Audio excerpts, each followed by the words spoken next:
Assalamualaikum warahmatullahi wabarakatuh, teman-teman. Pada video aktualisasi kali ini, saya akan menjelaskan tentang bagaimana caranya pengisian form asesmen awal keperawatan rawat inap yang kita lakukan sehari-hari di ruang rawat inap. Apa saja yang perlu diisi pada form asesmen awal keperawatan rawat inap? Hal pertama yang harus kita ketahui tentang pasien ialah identitas pasien itu sendiri, di mana dapat kita kumpulkan melalui sistem informasi dan manajemen rumah sakit atau kita tanyakan langsung kepada pasien itu sendiri.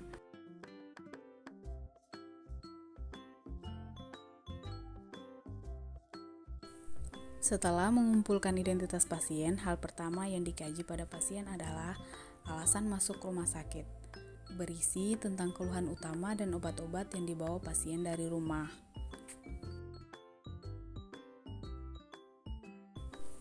Selanjutnya yang kedua yaitu mengkaji tentang riwayat kesehatan pasien.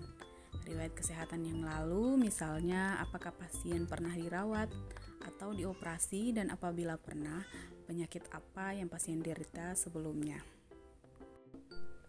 Selanjutnya yaitu riwayat transfusi. Apakah pasien pernah ditransfusi? Apabila pernah, tanyakan kepada pasien kapan terakhir ditransfusi.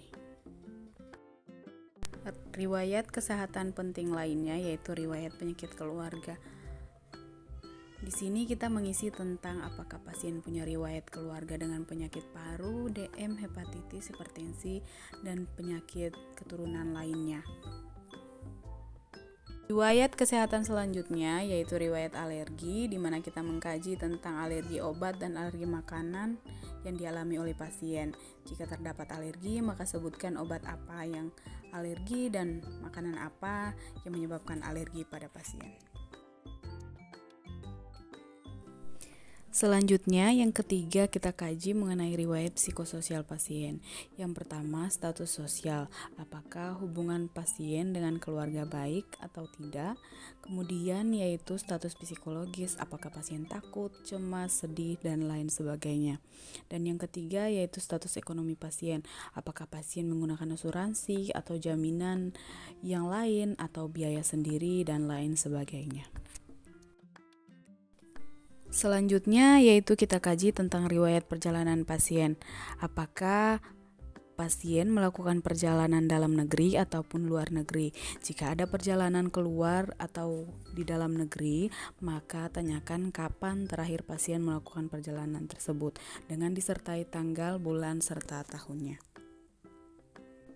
Yang kelima yaitu tanyakan tentang riwayat kontak dengan unggas. Kapan terakhir pasien melakukan kontak dengan unggas. Setelah itu teman-teman jangan lupa mengkaji tentang nilai-nilai kepercayaan dan budaya yang dianut oleh pasien tersebut.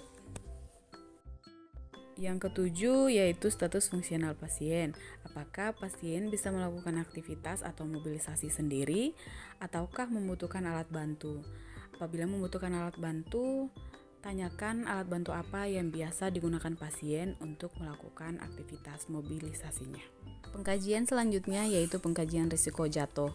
Pengkajian risiko jatuh ini dapat kita ambil dari form pengkajian risiko jatuh itu sendiri. Dari hasil pengkajian risiko jatuh dapat kita simpulkan bahwa pasien mempunyai risiko jatuh yang tinggi, rendah, atau tidak memiliki risiko jatuh.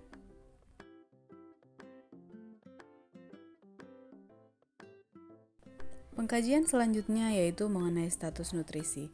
Status nutrisi dikaji dengan menggunakan malnutrition screening tools yang ada pada gambar di layar. Apabila skor di atas 2, maka pasien berisiko malnutrisi dan harus dikonsultasikan pada ahli gizi.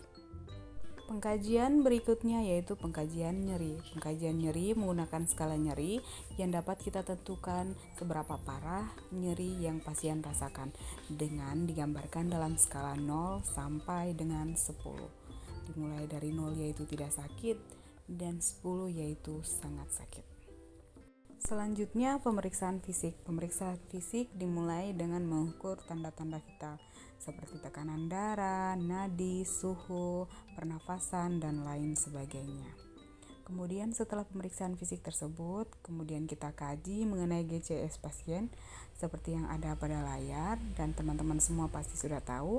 Dan kemudian dari GCS tersebut kita dapat simpulkan tingkat kesadaran pasien, apakah dia kompos mentis hingga koma. Selanjutnya yaitu data penunjang pasien berupa hasil lab dan radiologi beserta hasil-hasil lainnya. Biasanya apabila pasien sudah masuk melalui IGD, maka berkas-berkas ini pasti sudah tertera pada status pasien.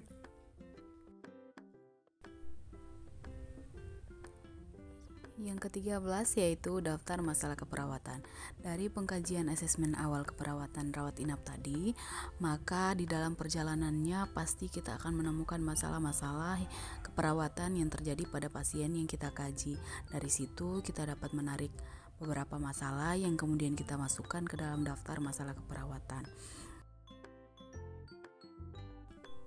Yang terpenting teman-teman, yang terakhir jangan lupa tanda tangannya ya nurse, karena tanda tangan Anda merupakan pertanggungjawaban Anda terhadap tindakan yang Anda lakukan.